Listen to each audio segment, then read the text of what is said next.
ایسے لوگ مسجد میں کی طرف آئیں گے بھی تو ڈرتے ہوئے آئیں گے، اللہ ان کے دل میں خوف پیدا کر دیں گے، ان کے دل میں، ارے سنو، ان کے دل میں اللہ خوف پیدا کر دیں گے، ان کے دل میں اللہ خوف پیدا کر دیں گے، ایسا خوف کہ آپ جانتے ہیں اس زمانے میں اگر وہ مسجدیں جو بادشاہوں نے تعمیر کر کے چھوڑ دی ہیں، جن میں کوئی عمل آپ قانون نہیں کر سکتے، ایسی مسجدوں کی طرف مسلمان آتے ہوئے ڈرے گا، ایسی مسجدوں میں اعمال قائم کرنے سے دل میں خوف پیدا ہوگا۔ کیوں؟ اس لیے کہ اگر مسلمان ہر مسجد کو اعمال سے آباد کرنے کی کوشش نہ کرے اور ان کو ویران چھوڑ دے تو اللہ تعالیٰ ان کے دل میں باطل کا خوف پیدا کر دیں گے، ان کے دل میں باطل کا خوف پیدا کر دیں گے۔ میں نے ایک بات عرض کی ہے کہ جو اللہ کے پیغام بندوں کو خود پہنچاتے ہیں، اللہ ان کے دلوں سے اپنے غیر کا خوف نکال دیتے ہیں، اللہ ان کے دلوں سے اپنے غیر کا خوف نکال دیتے ہیں، اللہ ان کے دلوں سے اپنے غیر کا خوف نکال دیتے ہیں۔ تو میں نے عرض کیا کہ حضور اکرم صلی اللہ علیہ وسلم کے زمانے میں دین کا پیغام پہنچانے کا کوئی ذریعہ نہیں تھا سوائے خود نقل و حرکت کے۔ یہ میں عرض کرنا چاہتا تھا کہ حضور اکرم صلی اللہ علیہ وسلم کے زمانے میں کوئی ذریعہ نہیں تھا دین کی بات کے پہنچانے کا سوائے نقل و حرکت کے۔ اور بات یہ بھی ہے کہ اگر مسلمان دین کا پیغام پہنچانے کے لیے خود حرکت میں نہ آئے تو ذمہ داری ادا نہیں ہوتی۔ پیغام لکھ کر چپکا دینے سے، پیغام لکھ کر جو ہے تقسیم کرا دینے سے ذمہ داری ادا نہیں ہوتی۔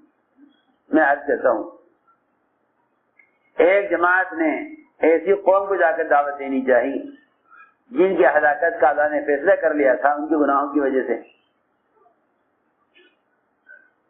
قرآن کی آیت کا مفہوم ہے۔ لوگوں نے کہا بھائی کیوں انہیں دعوت دے رہے ہو، اب تو ان کو دعوت دینے کا وقت ختم ہو گیا، اب تو اللہ نے ان کی ہلاکت کا، ان کو عذاب دینے کا فیصلہ کر لیا۔ دعوت دینے والوں نے کہا کہ بھائی ٹھیک ہے، ان پر اللہ نے عذاب بھیجنا طے کر لیا، ان کو ہلاک کرنا طے کر لیا، مگر ہم اپنی ذمہ داری کو ادا کرنے کے لیے انہیں جا کر دعوت دینا چاہتے ہیں۔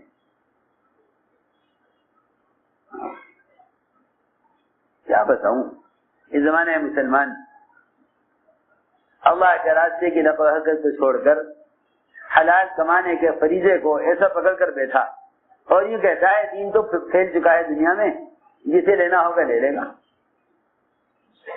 ہائے سوچو تو صحیح،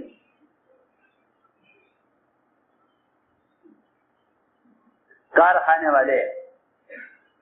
میں ایک مشین بنائیں، پنکھے بنائیں، کوئی چیز بنائیں اور اس کو لے کر اعلان نہ کریں، اشتہار نہ کریں، ملکوں میں اپنی چیز کو لے کر نہ پھریں، ان کی دکان چلے گی؟ بولو تو صحیح۔ ایک ملک میں ایک چیز بنتی ہے، پھر اس چیز کو لے کر باقاعدہ اس کے لیے سفر ہوتا ہے، ملکوں میں جاتے ہیں، وہاں کے تاجروں کو جمع کرتے ہیں، تاجروں کو جمع کر کے پھر بڑے بڑے جو ہے نمائشیں کرتے ہیں، ان میں ملکی نمائش، عالمی نمائش، اس میں اپنے اپنے کارخانے کی چیز بنا کر لا کر سجاتے ہیں اور وہاں کھڑے ہو کر بتاتے ہیں اس مشین کا کیا استعمال ہے۔ ہر طرح کے لوگ، بڑے بڑے تاجر اور بڑے بڑے مالدار اور بڑے بڑے بیوپاری وہ اس میں آتے ہیں اور وہاں سے اس چیز کا آرڈر کرتے ہیں کہ ہاں ہمیں یہ مشین چاہیے، یہ گاڑی چاہیے، آپ ہمارے ملک میں بھیجیے۔ اسی پر ساری دنیا کی تجارت چل رہی ہے۔ سمجھ آ رہی ہے ہماری بات؟ جب آئے معاملہ دین کا تو یہ کہ دین تو کتابوں میں لکھا ہوا ہے، جس کو ضرورت ہوگی پڑھ لے گا اور دیندار ہو جائے گا۔ اس کے لیے پھرنے کی کیا ضرورت ہے؟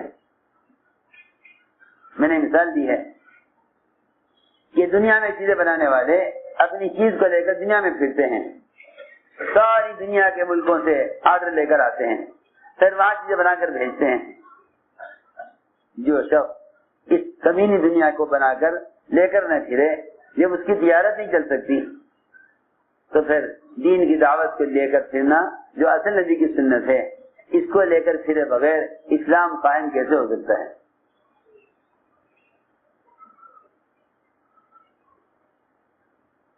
تو میں نے عرض کیا کہ جب یہ دعوت دینے چلے اس قوم کو، جن کو اللہ نے ہلاک کرنے طے کر لیا تھا، تو نیک لوگوں نے کہا، قوم کے صلحاء نے، انہیں کیوں دعوت دے رہے ہو، ان کو تو اللہ نے ہلاک کرنے طے کر لیا۔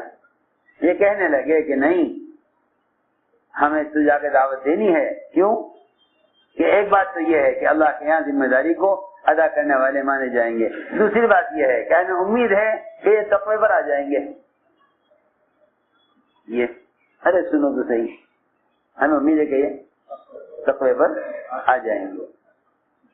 داعی پر امید ہوتا ہے، داعی پر امید ہوتا ہے ہمیشہ۔ قوم امت کی ہدایت سے وہ لوگ مایوس ہو جاتے ہیں جو دعوت کا کام چھوڑ دیتے ہیں، امت کی ہدایت سے مایوس ہو جاتے ہیں۔ میں اس کی مثال دیتا ہوں، بھائی تم تو میری بات جا کے نہیں سن رہے۔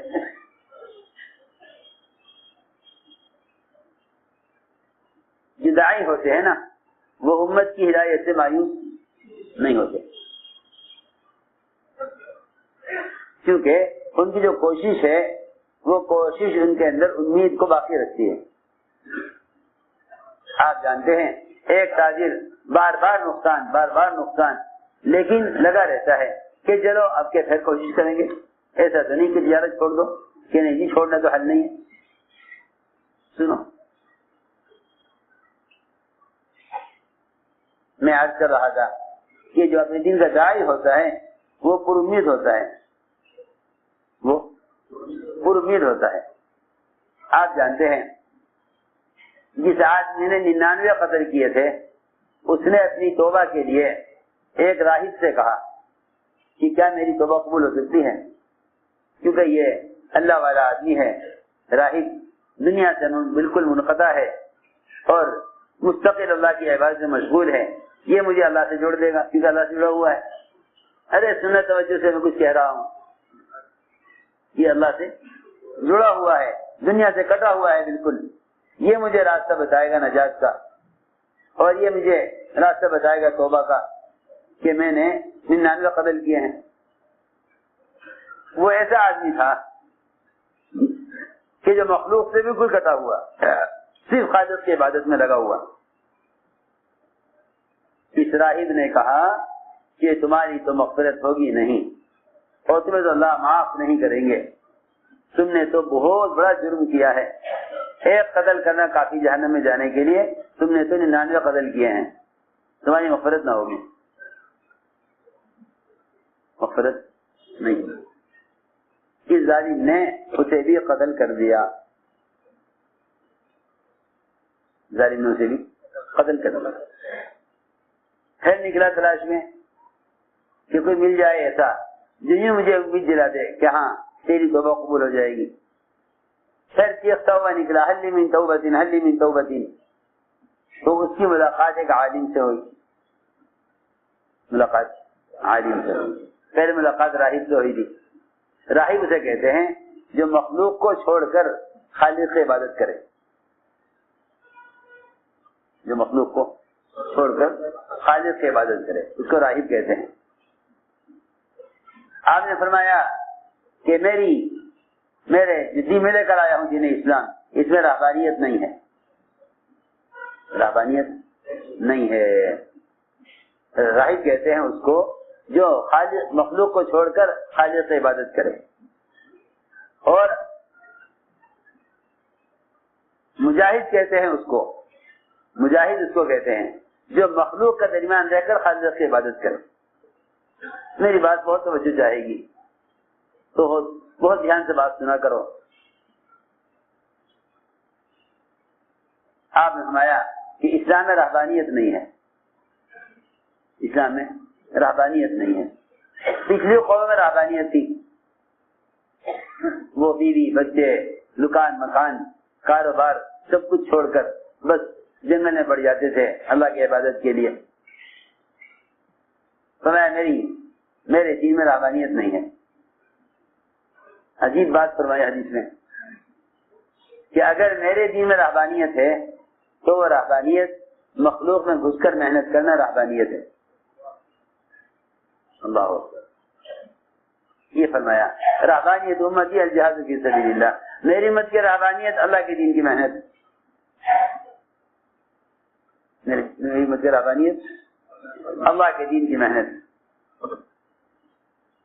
ایک صحابی نے عرض کیا کہ میں سیاحت کے لیے پکنک کے لیے کہیں جانا چاہتا ہوں, ذرا ہوا خوری کے لیے, ذرا گھومنے پھرنے کے لیے.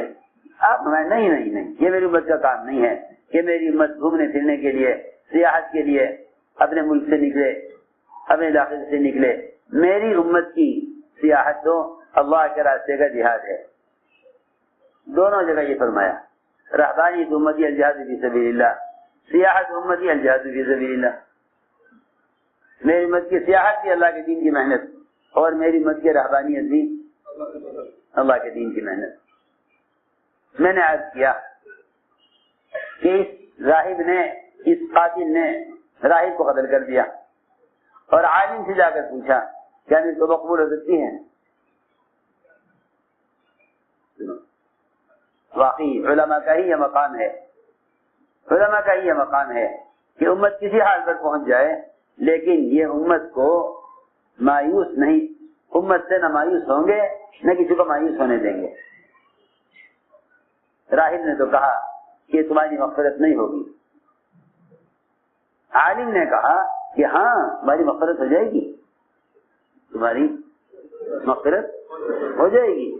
عالم نے کہا تمہاری مغفرت ہو جائے گی, تم اپنا وطن چھوڑ کر اپنا علاقہ چھوڑ کر نکل جاؤ اور فلاں علاقے میں جاؤ. یہ عالم نے اس قاتل کو توبہ کا راستہ بتلایا. میں نے اس پر عرض کیا تھا, اسے میں نے عرض کیا تھا کہ داعی پر امید ہوتا ہے, داعی پر امید ہوتا ہے, داعی پر امید ہوتا ہے. جب یہ جماعت کی دعوت دینے کے لیے ان لوگوں کو جن کی ہلاکت کا اللہ نے فیصلہ کر لیا تھا, تو ان سے کہا گیا کہ یہ لوگ تو اب ہلاک ہونے والے ہیں, اب ان پر عذاب آنے والا ہے, اب انہیں دعوت دینے کا وقت نہیں رہا. میرے دوستوں عزیزوں, صحابہ کوئی موقع چھوڑتے نہیں تھے جس میں دعوت نہ دیں. اب دعوت دے دی, انہوں نے اسلام قبول نہ کیا, جزیہ لگایا, جزیے پر راضی نہ ہوئے, مقابلے پر آ گئے, مقابلے پر آ گئے. سنو تو صحیح, روم کی فوج مقابلے پر, اور ان کا سپہ سالار جرجا وہ سب سے آگے. ادھر حضرت خالد رضی اللہ تعالیٰ عنہ مسلمانوں کا لشکر لے کر حملہ ہونے والا ہے, حملہ ہونے والا, کفر اسلام کے درمیان جنگ, حملہ ہونے والا ہے. اور اب قتال ہی ہوگا کیونکہ دعوت تو دے چکے. اس زمانے کا مسلمان خود دعوت دیے بغیر آلات و ذرائع سے دین کا پیغام پہنچا کر یوں کہتا ہے کہ ہمیں بات پہنچا دی. اس زمانے میں صحابہ خود جا کر دعوت دے کر جب قتال کی نوبت آ گئی تو میدان قتال میں بھی اس کوشش میں ہیں کہ پھر دعوت دے کے دیکھو ان کو. تم سنو تو صحیح میں کیا بیان کر رہا. اس زمانے کا مسلمان آزاد و ذرائع پر اسلام کو ڈال کر دعوت سے بے فکر ہو کر بیٹھ گیا. اس زمانے میں صحابہ خود جا کر دعوت دینے کے باوجود جب جزیہ بھی راضی نہ ہو اور قتال پر آمادہ ہو جائیں اور مقابلے پر آ جائیں تو وہاں میدان قتال میں بھی اس بات کی امید لیے ہوئے حضرت خالد کہ اسے جرجا کو دعوت دو. یہ نہیں کہ اب دعوت تو ختم, اب تو قتل کرنے کا وقت ہے, کیونکہ قتل ہوا تو جہنم میں گیا اور اگر اسلام لے آیا تو جنت میں گیا. اس امید پر حضرت خالد نے میدان قتال میں جرجہ سے کہا کہ اے جرجہ ہم تم سے کچھ بات کرنا چاہتے ہیں. لو پیچھے فوج کھڑی ہوئی سپہ سالار کے اشارے کے انتظار میں حملہ کرنے کو. پیچھے فوج کھڑی حملہ کرنے کے انتظار میں حضرت خالد نے جرجہ کو پکارا کہ اے جرجہ ہم تم سے بات کرنا چاہتے ہیں. وہ آگے بڑھا, یہ بھی آگے بڑھے. جب دونوں کے گھوڑوں کی گردنیں مل گئی آپس میں اور سب کو یہ خیال ہونے لگا کہ یہ ہمارے سپہ سالار کو دھوکے سے قتل کر دیں گے. حضرت خالد نے فرمایا نہیں, مومن دھوکہ نہیں دیتا. میں نے آپ کو اس لیے بلایا ہے کہ میں آپ سے پھر کہتا ہوں کہ آپ اسلام لے آؤ. دعوت یہ نہیں کہ اب وقت نہیں ہے, ختم ہو چکا, اب تمہیں قتل ہی کرنا ہے. آپ اندازہ تو کریں, ساری فوج کے سپہ سالار کو میدان قتال میں دعوت دے رہے جبکہ دعوت واجبہ ادا کر چکے ہیں. جو واجب کی دعوت وہ ادا ہو چکی. اس لیے امام ابو حنیفہ رحمۃ اللہ علیہ کا مذہب ہے کہ میدان قتال میں بھی دعوت دینا مستحب ہے. دوبارہ دعوت دینا پھر مستحب ہے میدان قتال میں. جب خالد نے جرجہ سے کو دعوت دی, جب جرجہ کو دعوت دی حضرت خالد نے پریشان کرے, مار دو نا اس کو, ارے مار دے اس کو, پھر گھسے گا اندر. جب میدان قتال میں دعوت دی حضرت خالد جرجہ کو, اللہ رب العزت یہ دیکھنا چاہتے ہیں کہ ساری دنیا کے بکھرے ہوئے انسانوں کی ہدایت کا کام کرنے والوں کے دلوں میں کیا جذبہ ہے.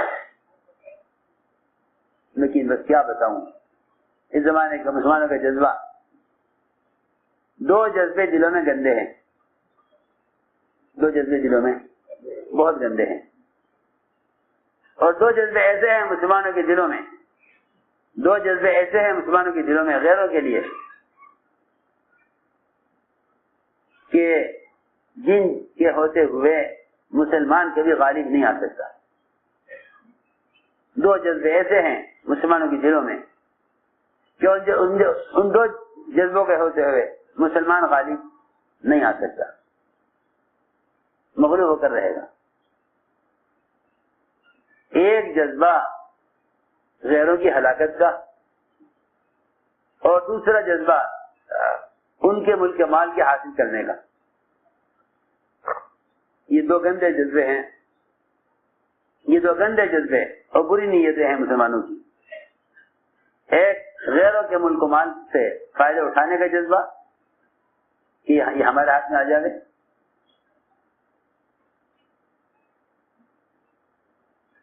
اور دوسری بات ان کی ہلاکت کا جذبہ.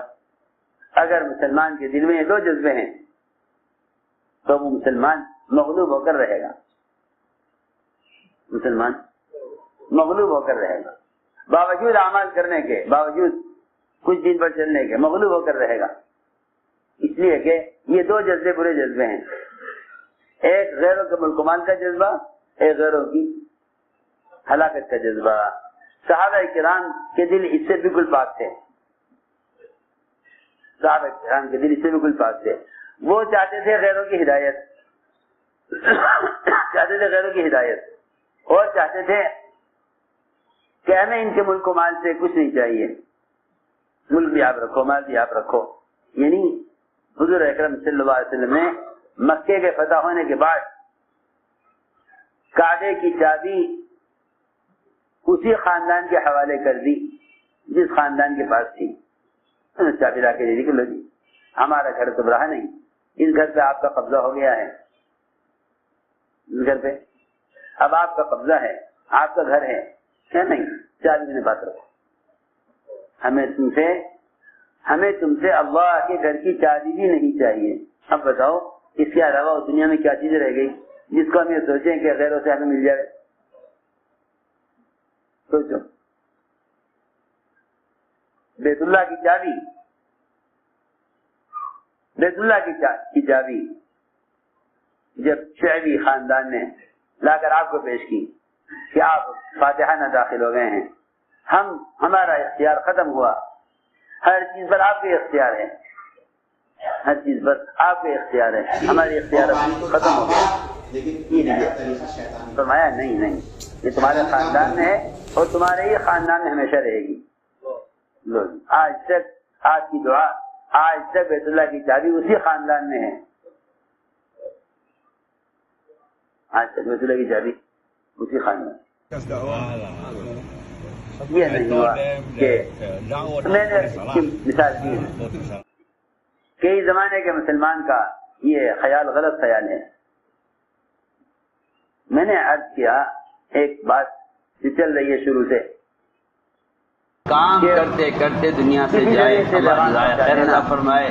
آج ہمارے بھائی افضل جن کا کام یہ تھا کہ سینکڑوں ہزاروں جماعتوں کے بیٹھ کے یہاں ایک منظر سے سنت دعوت یہ ہے کہ آپ خود پیغام پہنچائیں، جا کر جو ہے آپ دیکھ رہے ہیں یہ 4 سے آپ خود 5 جا کر لاکھ پیغام پہنچائیں. سنت یہ ہے دعوت کی کہ آپ خود جا کر پیغام پہنچائیں. اسی لیے حضور اکرم صلی اللہ علیہ وسلم نے اپنے صحابہ کو دین کی دعوت میں نقل و حرکت پر ڈالا.